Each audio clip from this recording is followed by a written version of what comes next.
how deep is this fraud here inside of Minnesota? It is far worse than anybody can imagine. You heard it's 7 to 10 billion and maybe more, and now the numbers have been revised and put out there publicly that they think it's more like 8 billion.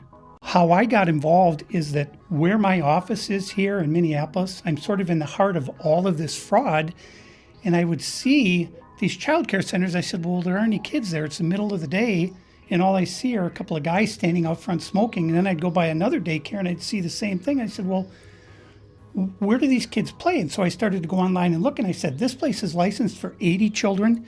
They had 0 children. Every time I went by there, they never had a single child there. Then I started to see all these transportation companies going around, and it was always a Somali driver. And I said, well, that's great. They're out there transportation, contributing, but they never had a passenger, never, ever once.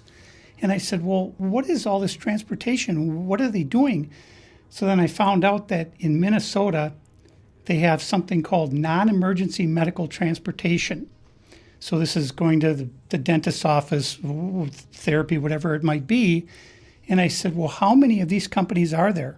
And the research came back that there are 1,020 of them, and more than 800 of them are Somali-owned.